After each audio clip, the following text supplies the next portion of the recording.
Climate change, China's growing influence in the Pacific and the rise of AI has dominated day one of the UN General Assembly in New York. But top of the agenda for world leaders remained Russia's war in Ukraine as divisions deepen about how to arm and aid the country going forward. In a room full of some of the world's most powerful people, one man commanded more attention than most. For the first time in modern history, we have a real chance to end the aggression on the terms of the nation which was attacked. Ukrainian President Volodymyr Zelensky addressing the United Nations General Assembly in person for the first time since Russia invaded his country. Weaponization must be restrained. War crimes must be punished. Deported people must come back home, and the occupier must return to their own land. His address aimed not only at allies but the so-called Global South, countries like Brazil and India that have so far stayed on the sidelines of the conflict. 19 months into the war, there are pleas to not let support for Ukraine diminish as its counter-offensive progresses far slower than expected.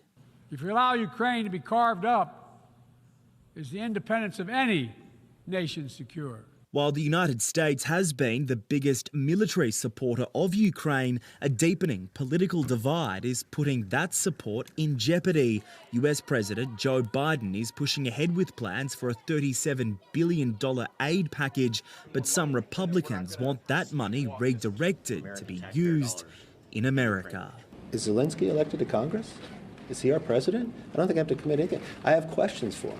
Where's the accountability on the money we already spent? What is the plan for victory? President Zelensky will be in Washington later this week to answer those very questions, but with an increasingly unstable Republican opposition, those on the right may simply ignore them. John Paul Gonzo for 10 News First. Foreign Minister Penny Wong is also in New York and holding meetings on the periphery of the General Assembly.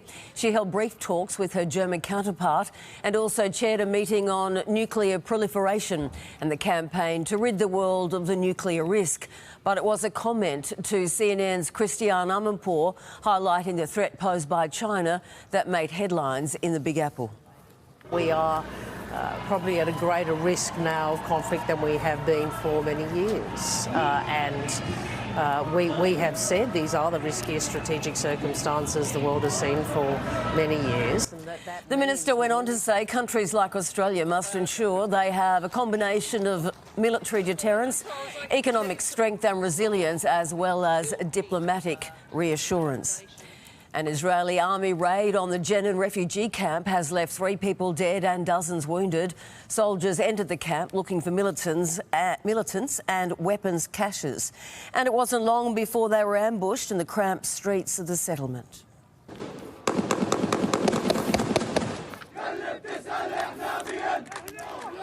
The forces withdrew after little more than an hour. At sunset, the streets were taken over by mourners and protesters chanting anti-Israel slogans. A 4th Palestinian was killed by Israeli fire in separate unrest in the Gaza Strip.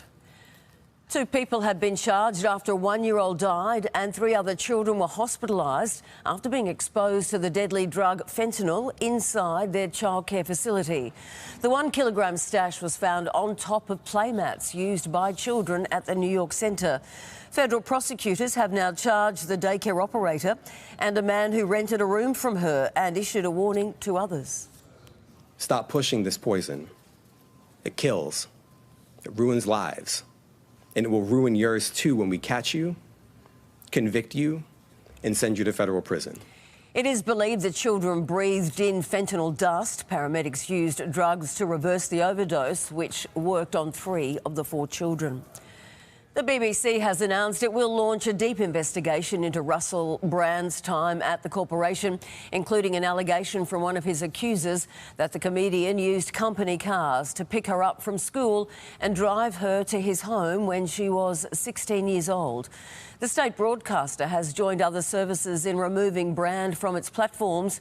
Streaming giant YouTube has also demonetised his content.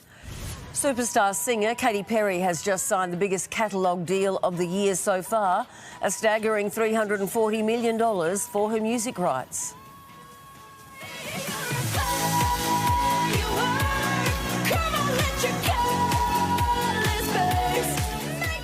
It beats the biggest deals made earlier this year. Dr. Dre and Justin Bieber each signed $300 million agreements in January.